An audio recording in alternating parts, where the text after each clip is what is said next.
Boa noite. Vamos começar nossa escola bíblica. Vamos orar. Quem dentre nós gostaria de ter o privilégio de orar? Um de cada vez, levanta a mão. Aí, pastor Diogo, por favor.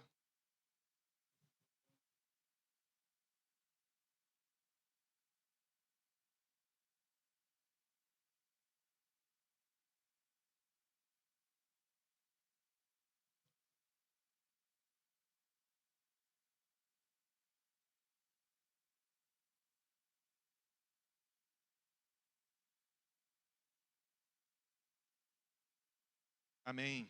Amém. Então, irmãos, nós estamos falando sobre cosmovisão. E na semana passada nós terminamos falando sobre a diferença que as cosmovisões elas promovem dentro do nosso contexto social. Então, nós temos vários tipos de cosmovisão que se chocam na sociedade.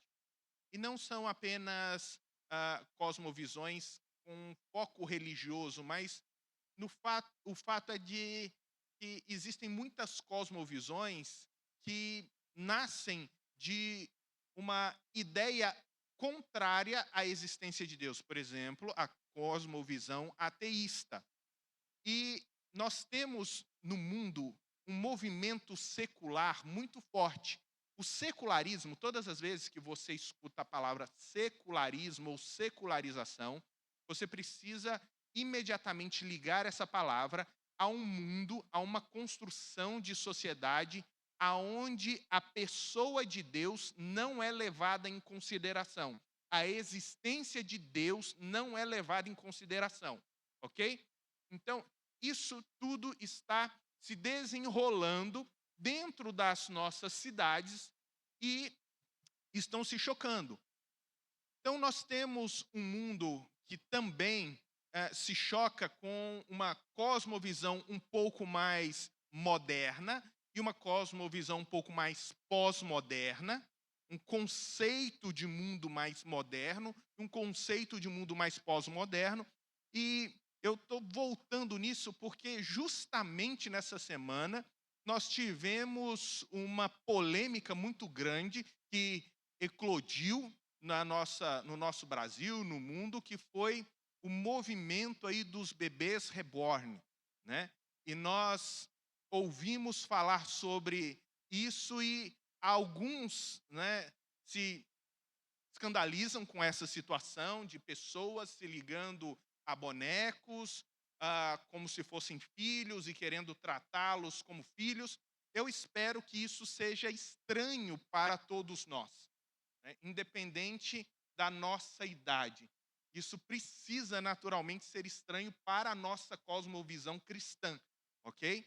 Mas é importante você entender, dentro da sociedade cuja visão não leva em consideração a verdade de Deus, como isso funciona. Então, alguns mais antigos, vão falar assim: isso é bobagem. Né? Como eu estava conversando com uma pessoa essa semana, ela falou assim: isso é bobagem, uma pessoa mais velha, isso é idiotice. Foi essa a palavra que ela usou. Mas quando você conversa com pessoas mais novas, você vai perceber que o fato da pessoa estar se relacionando com o bebê, não reborn, não, na verdade, não quer dizer que ele acredita que aquilo é um ser humano, mas ele está atrás de uma experiência, ele está atrás de sensações, ele está atrás de algo que faz com que ele sinta algo diferente, e essa experiência emocional que ele tem, para ele é real, que é o tipo de experiência clássica que forma o conceito do indivíduo pós-moderno. Então, só para vocês terem essa percepção de que dentro da nossa sociedade essas coisas estão se chocando. Então, você tem pessoas que são super a favor disso e pessoas que estão completamente contrárias a isso, né, a esse tipo de realidade. E veja, ah, quando nós falamos sobre cosmovisão, algumas perguntas básicas, tá, elas precisam ser respondidas e toda cosmovisão vai tentar responder essas perguntas. Então, por exemplo, todas elas pensam na criação. Algumas não vão falar a palavra criação. Eu vou falar, por exemplo, evolução, ou como surgiu todas as coisas. Né? Como é que tudo começou? De onde nós viemos? Tá? De onde veio tudo? Depois vão falar sobre queda. Não vão usar o termo queda. Vão falar assim: existe algo de errado no mundo. Tem alguma coisa errada nesse mundo. Mas o que, que deu errado na construção desse mundo? Qual é a fonte do mal e do sofrimento? Por que, que as coisas acontecem dessa maneira tão caótica no desenrolar da história humana? Então, eles procuram, eles identificam uma crise e procuram uma resposta. A resposta que nós damos é redenção. As outras cosmovisões não vão usar essa palavra redenção, mas vão fazer a pergunta: o que eu posso fazer a esse respeito? O que, que eu posso fazer para consertar? O que, que o ser humano pode fazer para consertar esse mundo quebrado? E aí a última pergunta é: se eu entrei nesse mundo e esse mundo teve início e a história humana está se desenrolando, ela está se desenrolando para onde? Qual é o final dessa história? O que, que acontece no final? Então, por exemplo, algumas pessoas vão falar que tudo começou no Big Bang. Então, o Big Bang é o surgimento de todas as coisas. É uma cosmovisão contrária ao cristianismo. Ou, quando fala da queda, ou o que, que deu errado, algumas pessoas vão olhar assim e dizer: bom, o que está de errado na nossa sociedade? Eles vão falar: o que está de errado é a falta de educação. Ou vão falar: a falta de distribuição de renda igualitária. Esse é o problema do ser humano. Então, eles vão propor solução. Qual é a solução? O que, que eu posso fazer a respeito? Vamos melhorar a educação. Aí nós temos educação, direito de todos. Aí outros vão falar: não, nós precisamos das lutas de classes. Vamos lutar para que todos tenham uma justa distribuição de renda, que é o materialismo. Então, nós temos tudo isso sendo colocado como uma busca por redenção, uma busca por resolver o problema da humanidade. E aí, quando fala a consumação de tudo isso, alguns vão simplesmente falar: a gente volta para o pó, vai acontecer uma catástrofe natural, vai haver um desenvolvimento, um crescimento tão grande populacional que o mundo vai entrar em colapso. Né? Quem já leu aí os livros de Dan Brown vai lembrar disso, né? Você tem lá o Código da Vinci, o outro que é o Anjos e Demônios. Você vai se lembrar que ele trabalha essa questão do caos pela superpopulação, a tentativa de redução da população mundial. Então, são várias as propostas que envolvem essas perguntas aqui. Nós temos a nossa e nós vamos começar a ver como é que nós entendemos essas questões, que são muito mais profundas. Então, sim, existe uma grande divergência que está na sociedade. É por isso que muitas vezes nós estamos conversando com as pessoas e parece que a ideia delas é tão tola. A gente fala assim: mas que tolice! Como é que essa pessoa consegue pensar desse jeito? Como é que essa pessoa consegue pensar dessa forma, ou sentir dessa forma, ou entender o mundo dessa forma? Isso é tolice. Mas lembrem-se, as pessoas estão sendo construídas. Ninguém é melhor do que o treinamento que recebeu. Elas estão recebendo treinamento todo dia. E nós vamos perceber que esse treinamento que o mundo oferece é um treinamento que está baseado, pautado nos valores satânicos. Existe uma mente por trás disso. Existe uma intenção por trás disso de formar o ser humano em um caráter, em um ser totalmente avesso, diferente, descontextualizado, desfigurado daquele caráter primário que Deus quis para ele. Então vejam, toda cosmovisão admite que alguma coisa existe. Toda cosmovisão admite que alguma coisa existe. Mas não se reconhece necessariamente que alguma coisa é. O que ele está querendo dizer com isso aqui? Lembra a figura que eu coloquei aqui sobre a escova de dente de Moçambique, que é um pedaço de pau? Eles, todas as cosmovisões vão falar: não, isso aqui existe, esse pedaço de pau existe. Aí quando você fala assim: não, mas isso aqui não é só um pedaço de pau, isso é uma escova de dente. Alguns vão falar: não, isso não é uma escova de dente, isso é só um pedaço de pau. Isso é só um pedaço de pau. Outros vão falar: não, a escova de dente eu uso todo dia. Então, no choque da cosmovisão, nós podemos entender que alguma coisa existe, mas nem tudo recebe a mesma designação em todas as cosmovisões. Por isso existe uma grande divergência. Então, vamos lá. Quando nós falamos sobre Deus amar o mundo, nós precisamos entender que Ele ama o mundo porque Ele criou o mundo. Então, existe para nós essa resposta à pergunta como tudo começou. Nós falamos enfaticamente a partir da criação. E o que foi que Deus criou? Deus criou tudo, certo? O que é isso aqui? Hã?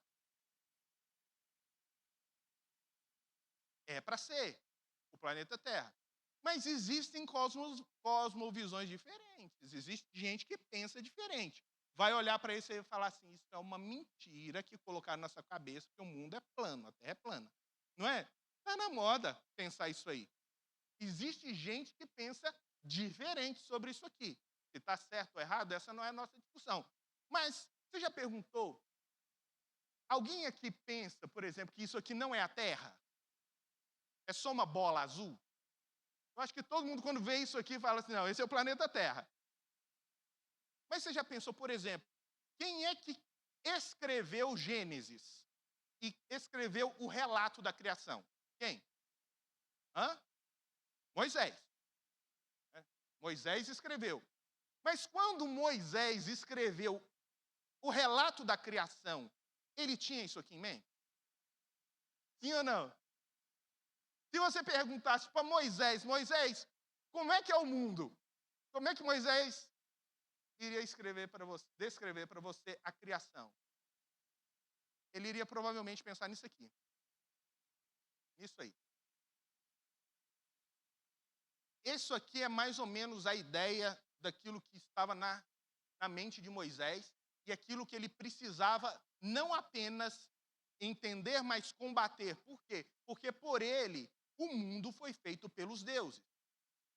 Haviam 9 deuses egípcios que trabalhavam na construção do mundo, todos eles filhos de um deus primário, que era como se fosse um deus assexuado, que criou primeiro a, a sua esposa e depois, a partir da sua esposa, ele teve outros filhos. Opa. E aí ele foi criando todas as coisas. O que Moisés faz? Ele fala assim: não foram os deuses que criaram. Foi quem? O Deus, revelado a mim na sarça ardente. Foi esse que é o Deus Altíssimo que criou todas as coisas. Então, você vê que até nas Escrituras existem o choque das cosmovisões. Pessoas entendem o mundo, a criação, a forma como surgiram todas as coisas de maneira diferente. Então, ah, quando nós pensamos na criação, geralmente nós imaginamos criacionismo versus evolucionismo, porque é o que está na moda, é o que está hoje nos nossos dias. O que estava nos dias de Moisés era aquela ideia ali. Quem criou o quê? Foram os deuses ou foi Deus? E ali ele está combatendo aquela ideia dos deuses criando todas as coisas, e ele vai falar assim: não, foi Deus que criou. Aí ele vai combater o caráter daqueles deuses, porque aqueles deuses criam todas as coisas para usufruir delas e tirar do ser humano, por meio da escravidão desse ser humano, o seu serviço. Mas o Deus de Moisés, ele cria todas as coisas para o prazer do ser humano. não para tirar prazer, mas para dar prazer ao ser humano. O caráter do Deus de Moisés é totalmente diferente do caráter do Deus dos egípcios. Aí, nós precisamos entender que existe essa discussão, sim. Criação, evolução, o que é o que. Mas vamos partir hoje do princípio de fazermos uma leitura bíblica para entendermos que Deus criou e qual é o propósito de Deus na criação. Vamos entender o que foi criado, como foi criado e por que foi criado. Eu acho que isso é a base que nós precisamos ter para dar respostas a essas questões que são colocadas diante de nós na sociedade. Então vamos lá. Veja, no princípio criou Deus os céus e a terra. Começa desse jeito a narrativa bíblica. E aqui a gente precisa entender uma coisa. Gênesis 1, ela é uma narrativa ou ele é um mito? O que é um mito? Mito é uma história que é inventada, mas que reflete uma verdade. A narrativa é o quê? Apenas o relato daquela verdade exatamente como ela aconteceu. É uma narrativa ou é um mito? Hã? Uma narrativa. Precisamos estabelecer isso aqui. Gênesis não é um mito.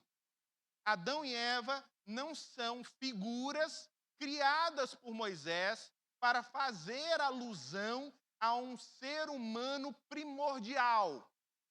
Ele é, de fato, um ser humano que existiu e deu início a toda a raça humana. O Adão bíblico, ele é real. Baseado em quê, pastor? Baseado na forma como a Bíblia trata Gênesis. A Bíblia nunca trata Gênesis como sendo um mito. Jesus vai falar de Adão como sendo um Adão histórico. Você vai ver que Paulo, no Novo Testamento, fala de Adão como um ser humano histórico e não como um mito. Eles falam de alguém real, no tempo e no espaço. Então, a própria Bíblia nos mostra isso. E aí vem Moisés e fala, olha, no princípio, Deus criou os céus e a terra. Foi Deus quem criou. E a criação de Deus, ela é maravilhosa. A criação de Deus, ela é fantástica. Fala aí para mim o que Deus criou. Me ajudem. Como é que foi esse processo?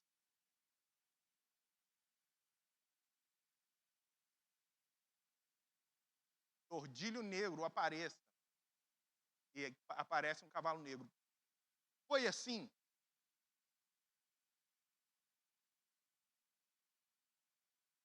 Sim? Sim ou não, gente? Não? Ó, impasse na Assembleia, isso é uma coisa boa. Sim ou não? Por que não?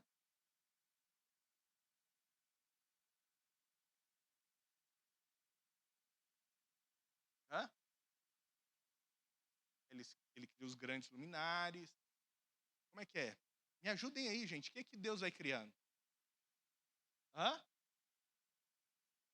Separa a terra da água. Primeiro ele cria a luz. É fantástico essa ideia, né? Existe uma ordem. A ordem para a preservação da vida, né? Então, veja, vocês já perceberam que ele cria luz no primeiro dia, mas é só no quarto dia que tem sol e lua e estrelas? Não parece que tem alguma coisa errada nesse negócio aí? Fala para mim. Por quê? Ele não tinha embalado a terra ainda. Como é que é essa questão? Gente, isso é maravilhoso, sabe por quê? Porque sol, lua, estrelas não são luz. Sol, lua e estrela é luminar. Por exemplo, essa lâmpada não é luz. Essa lâmpada é luminar. O que é luz? É o que ela emite. Se Deus não cria antes a luz, como é que ela vai emitir alguma coisa? Faz todo sentido, não é? Faz todo sentido. A gente aqui às vezes fica perdido nessas coisas, mas, gente, a Bíblia ela é perfeita na forma como ela vem expondo a criação. É uma coisa maravilhosa. Agora, pensa assim na beleza da criação, porque Mateus citou aqui, venha o, sei lá, o tordilho negro. E isso é fantástico, por quê? Porque quando Deus cria tudo, ele cria tudo com significado. Ele chama as coisas pelo nome. Tá? Haja luz e hageu, né? E a luz, ela, e a luz, ela vem à existência exatamente como Deus pensou. Quando ele chama os animais, por exemplo, Mateus citou aqui, tordilho negro, na mente de Deus, aquele animal, aquele cavalo, ele vai vir exatamente como Deus pensou. Isso é muito poder. Quando ele cria a terra, o cosmos, ele vem exatamente como Deus pensou. Cada galáxia,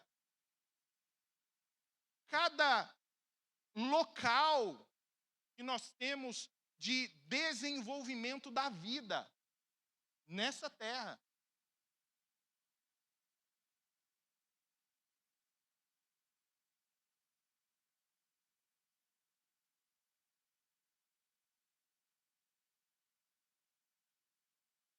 É porque quando no conceito, tá, de Moisés, lembra de Paulo também, ele fala, fui até o terceiro céu, né? Você precisa lembrar o seguinte: você tem o primeiro céu, que é esse céu que nós vemos, tá? O segundo céu, que é o céu estelar, que é aquela abóbada negra, né, onde ficam fixadas as estrelas. E, aí ele entendia que o terceiro céu é o lugar da habitação de Deus, tá?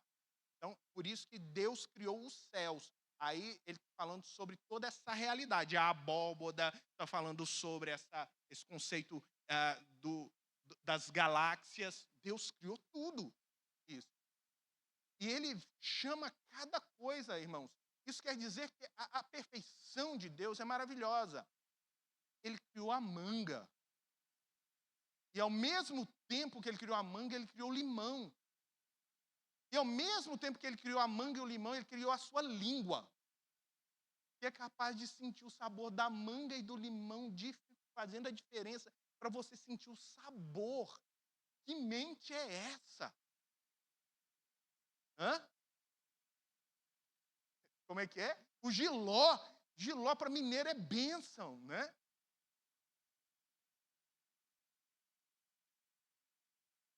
Para tirar o fiapo da manga.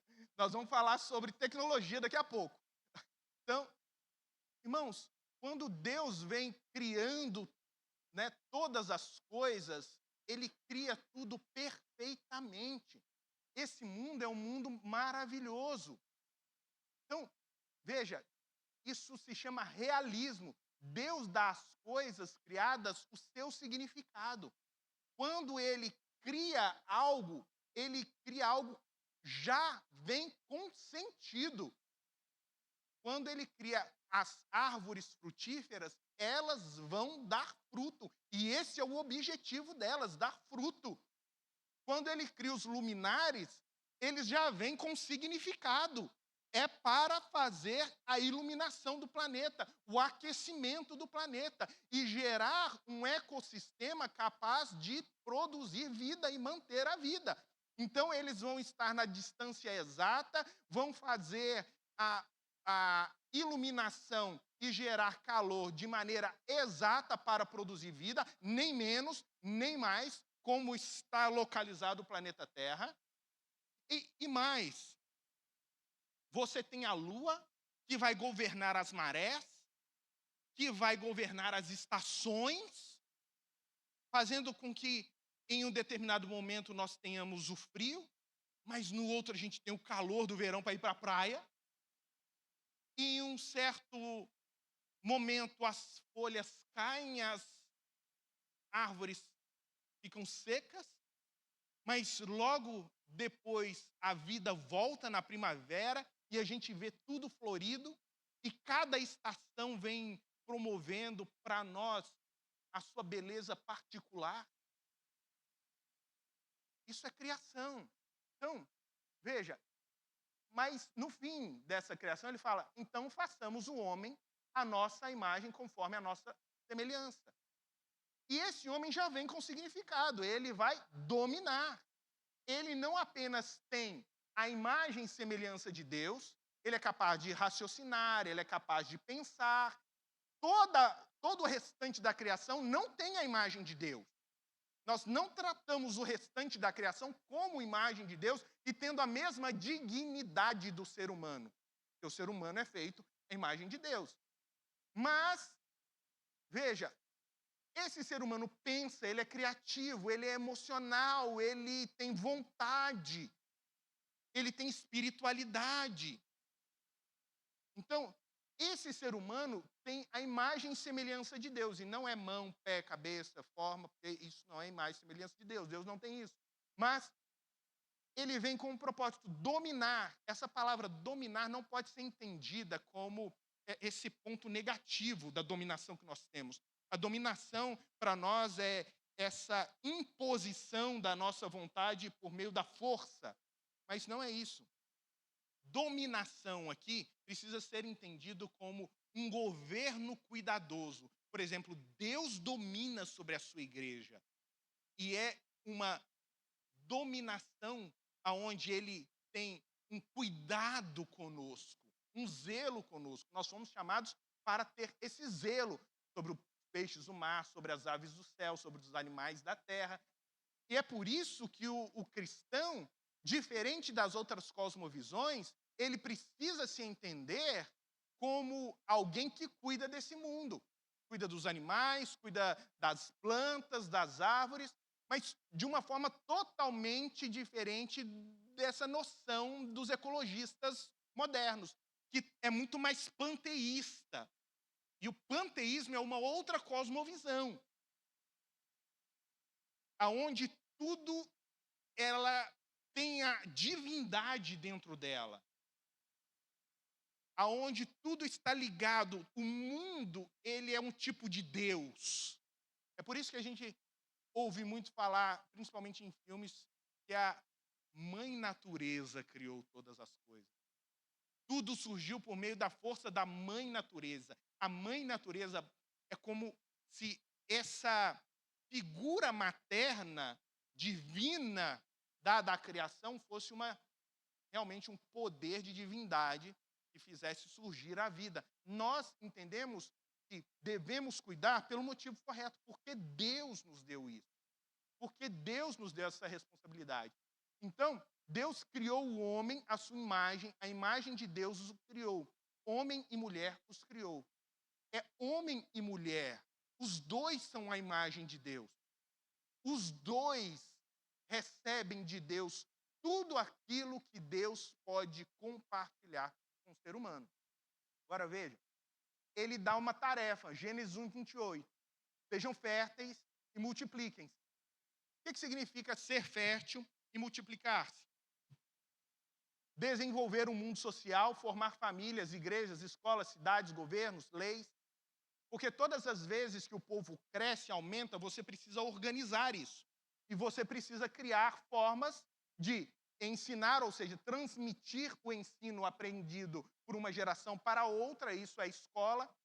Construir organizações que vão fortalecer, gerar proteção, possibilidade de melhora de vida, que é cidade. Isso precisa ser organizado e governado. Aí você tem os governos, aí você tem leis que surgem. Como é que o governo estabelece os seus critérios de julgamento por meio de leis? Tudo isso está aqui, nesse mandato. É aquilo que a gente chama de mandato social. Mas também fala, subjuguem a terra. Esse subjugar aqui também não é aquele negócio de pisar no pescoço e falar assim, agora, né, a gente pensa, tipo, lutadores de MMA, né? Pegou, imobilizou, jogou no chão, subjugou. Não, não tem nada a ver. Tem a ver com você cuidar, zelar do mundo e extrair dele todo o seu potencial. Esse é o propósito. Então, eles tinham essa responsabilidade de jardineiros, porque o jardineiro, quando ele cuida da terra e ele faz essa terra produzir, ele está subjugando a terra, mas ele faz isso cuidando da terra. Então, subordinar o mundo natural, ou seja, fazer colheitas, construir pontes, projetar computadores, compor músicas, isso tudo é um mandato, que a gente chama de mandato cultural.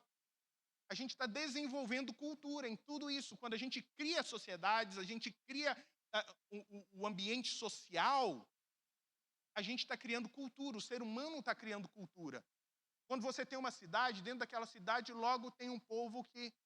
Vamos inventar uma dança específica nossa aqui, tipo os gaúchos, né? O Sérgio gosta de dançar lá, igual os gaúchos. Depois ele apresenta para nós aqui um dia. Aí, então, os gaúchos têm a dança deles, né? E aí eles gostam de ter o CTG e fazer as danças deles. E aí tem um povo que tem uma comida típica. E tudo isso vai sendo... É cultura. Você tem, em Pernambuco, o frevo. Só que dentro da cultura você tem coisas hoje que são belas, porque glorificam a Deus, mas você também tem coisas manchadas pelo pecado, porque nós vamos ver que tudo isso aqui acabou sendo manchado. Então, qual é o propósito de Deus para o homem? Que ele progredisse, que ele se desenvolvesse, que ele criasse cultura e fizesse tudo isso para a glória de Deus. Então, veja, porém, existe uma crise. Existe uma grande crise nisso tudo aqui, que é a entrada do pecado no mundo. Eu vou passar essa aqui, que vai ser mais rápido. A entrada do pecado. O homem cai em pecado. E com a queda, tudo aquilo que Deus criou, ele começa a ser manchado pelo mal. O mal entra no mundo. E agora ele está manchado pelo pecado. Nós falamos que ele não rouba, por exemplo, do ser humano a sua imagem e semelhança, mas ele vai desfigurar essa imagem e semelhança, tornando o homem quase que uma caricatura daquilo que ele deveria ser. Então, o que é o pecado? Né? Vamos entender que o pecado como um ato. O pecado é um ato, ele está na ponta dos dedos. 1 João 3,4, tá?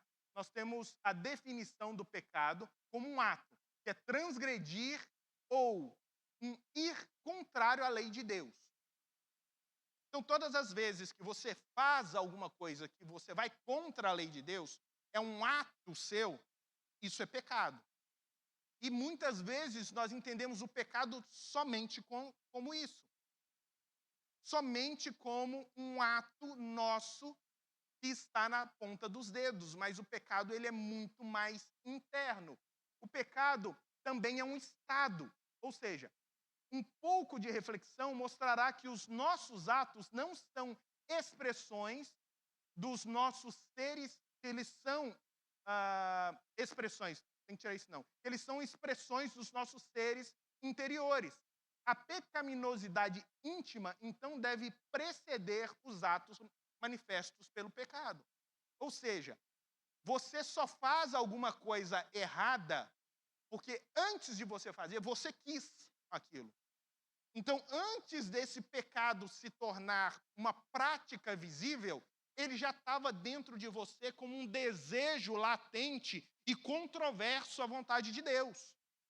Então, isso é um estado que nós temos dentro de nós, porque os nossos desejos, eles estão lutando contra Deus. Lembra que Paulo vai dizer que existe uma guerra desde os primórdios, que o espírito milita contra a carne contra o espírito? Essa é a guerra mais antiga que existe. Ela está dentro de nós. Existe o pecado também como princípio. O pecado como princípio é a rebelião contra Deus. É recusar fazer a vontade dele, que tem todo o direito de exigir obediência de nós. Então, o pecado, ele também é uma rebelião contra esse entendimento de que Deus ele pode exigir de nós um tipo de vida, de comportamento, de existência que esteja coerente com a vontade dele. E todas as vezes que nós falamos assim, não, eu acho que isso não. eu entendo de maneira diferente da Bíblia. Isso é um pecado que vai que está tocando nos princípios que nós temos. Está sendo desenvolvido na nossa construção dos princípios, daquilo que nós chamamos lá naquela primeira aula de pressupostos, sobre coisas que nós cremos internamente, mas nós não levamos ainda à luz das Escrituras. E tem o pecado em essência. Enquanto o pecado, como estado, é uma dessemelhança de Deus, como um pecado, como princípio, é oposição a Deus, e como um ato é a transgressão da lei de Deus, sua essência é sempre e em toda parte o egoísmo. Qual é a essência do pecado? É o egoísmo. É você se colocar acima do outro e acima de Deus. É aquilo que fez Adão e Eva caírem. Quando o diabo fala assim, vocês serão como Deus. O que é ser como Deus? Se não você ter o direito de fazer o que você quer, a hora que você quer e do jeito que você desejar. É você ter plena autonomia para fazer tudo acima da vontade de todos, independente de todos. Porque é isso que Deus faz. Só que o caráter dele é santo. Nós caímos nisso e isso está em nós. Ou seja, o pecado de Adão e Eva e aquele desejo luciferiano que invadiu o coração deles está dentro de mim, está dentro de você. Está formando a nossa essência. Por isso nós somos totalmente depravados. As nossas inclinações estão sempre para o pecado. Os nossos desejos estão sempre para o pecado, para fazer a nossa vontade de maneira egoísta. E tudo isso está afetando o mundo. Então, o pecado, ele se torna universal, ele toca toda a humanidade, todos os homens se tornam pecadores.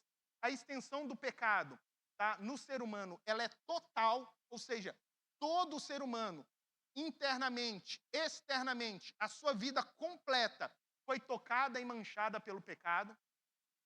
Então, a morte, ela entra no mundo por causa do pecado, e ela se torna uma morte física, espiritual, relacional. Por morte, precisamos entender a entrada do caos no mundo para fazer do mundo de prazer de Deus, que Deus havia criado. Então, Deus criou um mundo para o nosso prazer, e esse pecado entrou e desfigurou tudo. Tá? Por isso a Bíblia fala que a terra geme como dores de parto o dia da redenção, o dia que tudo isso vai ser solucionado. Agora veja, rapidamente, isso aqui. Nós falamos que quando Deus dá um mandato cultural, ele nos deu uma ordem de criarmos muitas coisas que fariam com que a glória dele fosse apresentada ao mundo. Quando Deus criou as coisas visíveis, implicitamente coisas invisíveis estavam ali, como escola, artes, como governo. E depois da queda, depois que Adão e Eva caíram, essas coisas começaram a se desenvolver no mundo. Veja só, Enoque nasceu, a Enoque nasceu-lhe Irade.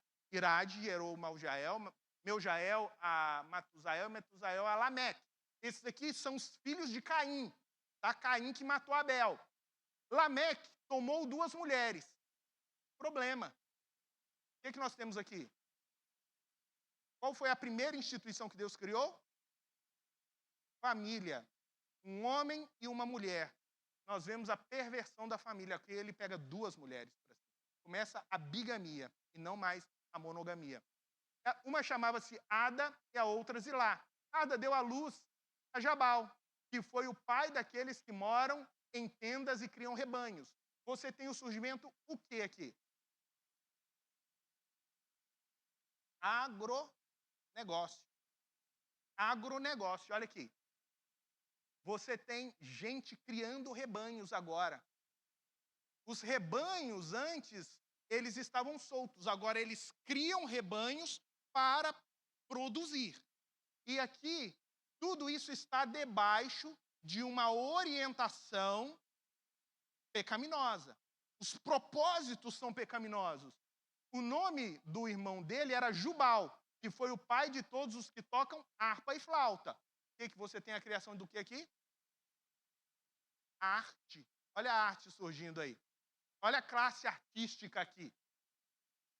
Então, agora a arte também está surgindo manchada pelo pecado. E depois você tem Zilá, também deu à luz um filho, Tubal-Caim, que fabricava todo tipo de ferramentas de bronze e ferro. Tubal-Caim teve uma irmã chamada Naamã. Agora, veja só uma coisa aqui interessante. O Tubal-Caim fabricava todo tipo de ferramentas de bronze e ferro. Da primeira faca até agora o telescópio Hubble, foi um pulo. Entendeu? Isso é tecnologia. Tipo, o Hamilton é descendente de Tubal-Caim. Entendeu? Então, a gente está vendo que a pessoa que, desenvolve a tecnologia no mundo, ele vem já desde o início envolvido em uma cultura que é pecaminosa. Nós temos coisas boas sendo criadas? Claro que temos. Penicilina é uma coisa boa. Mas também nós temos bomba nuclear. Então, as coisas que eram para ser criadas para a vida, não. Agora, o Lameque, que tomou as duas mulheres, era pai daquela galera toda ali, chamou as esposas e falou assim: Ada e Zilá, ouçam-me, mulheres de Lameque, escutem minhas palavras. Eu matei um homem porque me feriu, e um menino porque me machucou. Se Caim é vingado 7 vezes, Lameque será 70 vezes 7. 77. Agora, pensa uma coisa, o que esse cara está fazendo? O Caim, que foi um dos pais dele lá de trás, tinha sido expulso da presença de Deus porque matou o irmão, Abel. Agora esse cara está se gloriando porque ele matou 2. E o pior é que ele faz um poema com isso. O primeiro poema da humanidade é um louvor pela criação da mulher. O segundo poema da humanidade é uma vanglória por um assassinato. Olha como as artes já estão manchadas aqui. Tudo isso está começando a ser manchado. Novamente, porém, novamente Adão teve relações com sua mulher e ela deu à luz a outro filho, a quem chamou Sete, dizendo: Deus me concedeu um filho no lugar de Abel, visto que Caim o matou. Também Sete nasceu um filho, a quem deram o nome Enos. Nessa época começou-se a invocar o nome do Senhor. O nome do Senhor tinha sido esquecido. Aí o Adão tem outro filho, Sete. E esse Sete tem um filho, Enos. Quando ele vê o filho dele, ele volta a buscar o Senhor. E aí nasce uma nova geração. E aqui, de lá até hoje, você tem essas duas gerações no mundo.